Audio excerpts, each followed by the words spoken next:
فقہ جعفریہ کے مطابق حضرت آدم کے بعد دوسرے نبی حضرت شیث ہیں۔ بعض روایات میں سیٹھ کے نام سے بھی جانا جاتا ہے۔ منتخب بیٹے کی پیدائش۔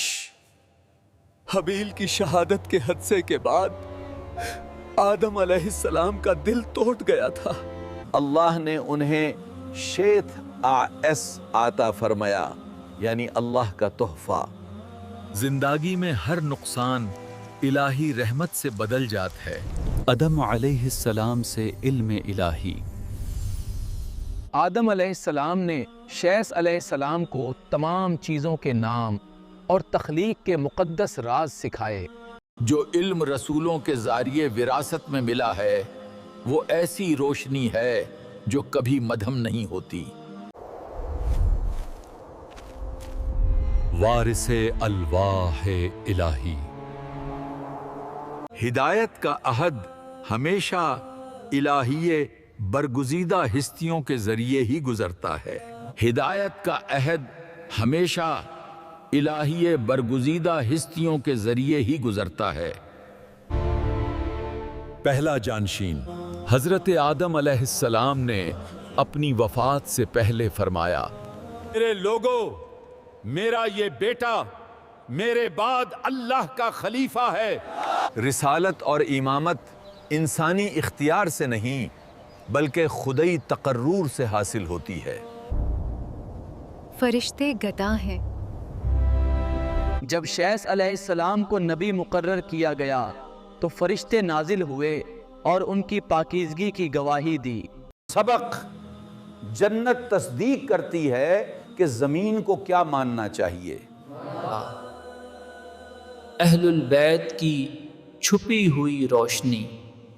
حدیث کے مطابق محمد اور ان کے اہل البیت کا نور آدم سے شیت کو منتقل ہوا۔ ہدایت کا نور منتخب روحوں کے ذریعے بلا روک ٹوک جاری رہتا ہے۔ اولاد آدم کی تعلیم۔ حضرت شیث نے انسانیات کو سکھایا کہ قابیل کی فاسد انگیزی کے بعد عدل اور پکیزگی کے ساتھ کیسے زندگی بسر کی جائے۔ تعلیم و تربیت ہی انتشار کا حال ہے۔ مقدس عبادت کا پہاڑ۔ انہوں نے پہاڑ پر ایک عبادت خانہ تعمیر کیا اور لوگوں کو قابیل کی اولاد کے ساتھ گھلنے ملنے سے منع کیا جو وادیوں میں رہتے تھے۔ فساد سے دور رہو تاکہ تمہاری روح محفوظ رہے۔ آدم کے بعد پہلی وحی۔ شیث کو وحی ملی ہے۔ آدم کے بعد پہلی کتاب۔ سبق: وحی کا سلسلہ جاری ہے۔ اللہ اپنے بندوں کو ہرگز ہدایت کے بغیر نہیں چھوڑتا۔ اے اللہ، میرے والد پر اپنی رحمت نازل فرما۔ ہر جمعہ وہ آدم کے لیے دعا کرتا تھا اور پوری اولاد کے لیے مغفرت طلب کرتا تھا۔ سباق: ایک سچا نبی اپنی قوم کا غم اور امید اپنی دعا میں اٹھاتا ہے۔ پہلی قربان گاہ کی تعمیر۔ اس نے وہ قربان گاہ دوبارہ تعمیر کی جو حابیل نے قربانی کے لیے استعمال کی تھی، ایمان کی بحالی کی علامت کے طور پر۔ ایمان کی تعمیر نو شہادت کی یاد پر ہوتی ہے۔ اولاد قابیل کا گناہ۔ اے قابیل کے پیروکارو، شہد اور تکبر سے بچو۔ سبق: جب خواہشیں سچائی پر غالب آ جاتی ہیں تو کرپشن شروع ہو جاتی ہے۔ حضرت شیث کا اللہ کے ساتھ عہد۔ میں اپنی قوم کی رہنمائی کروں گا جس طرح میرے والد نے سچائی اور صبر سے میری رہنمائی کی۔ ہر نبل الہی فرمان برداری کے اسی عہد کی تجدید کرتا ہے۔ روشنی کا معجزہ۔ جب شیخ نے نماز پڑھی تو ان کی پیشانی سے ایک نور چمکا جو انبیاء کی آنے والی نسل کی علامت تھا۔ سبق: نور الہی کبھی نہیں بجتا۔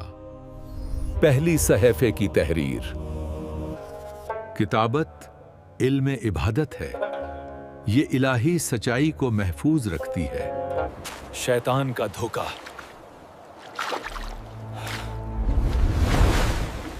ابلیس نے اولاد شیت کو نماز سے غافل کرنے کے لیے موسیقی اور رقص کے ذریعے بہکانے کی کوشش کی۔ شیطان گناہ کو اس طرح سجاتا ہے کہ وہ بے ضرر لگے۔ شیت کے آنسو۔ لوگوں کو فساد میں مبتلا ہوتے دیکھا تو وہ چلیس راتن تک گریہ ازاری کرتا رہا۔ سباق، ایک نبی کے آنسو ایک فوج کی طاقت سے زیادہ طاقتور ہیں۔ میرے بیٹے انوش، ہمیشہ سچائی اور انصاف کا دمان تھمے رکھنا۔ زندگی میں یہی اصل دولت ہے۔ وفات سے پہلے شیث علیہ السلام نے اپنے بیٹے انوش علیہ السلام کو اگلا نبی مقرر کیا۔ سبق، نبوت ایک ربانی زنجیر ہے جس کی ہر کر ہی ببرکت اور منتخب ہے۔ فرشتوں کا الوداع۔ جب شیث علیہ السلام دنیا سے رخصت ہوئے تو فرشتے اترے اور انہیں نور میں لپیٹ لیا۔ سباق، پیغمبر کی زندگی کا اختتام امان پر ہوتا ہے، خوف پر نہیں۔ آدم علیہ السلام کے پہلو والی قبر۔ وہ اپنے والد آدم اور والدہ ہوا کے پہلو میں دفن ہوئے۔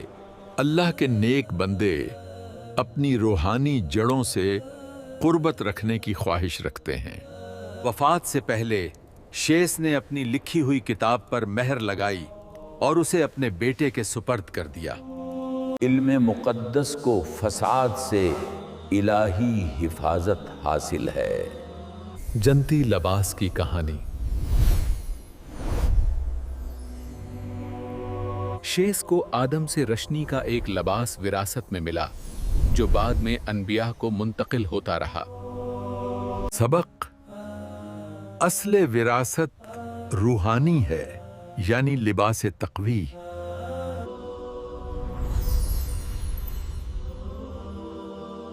الہی وعدہ۔ اللہ نے شیث سے فرمایا، آپ کی نسل سے میرے سب سے بڑے غلام محمد پیدا ہوں گے۔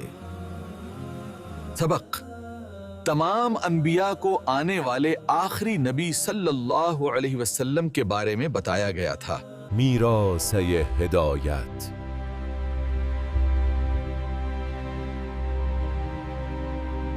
ان کی وفات کے بعد بھی ان کی تعلیمات اہل ایمان میں پھیلتی رہیں، حضرت ادریس علیہ السلام کے زمانے تک۔ پیغمبر کی روشنی پک دل لوگوں کے ایمان کے ذریعے زندہ رہتی ہے۔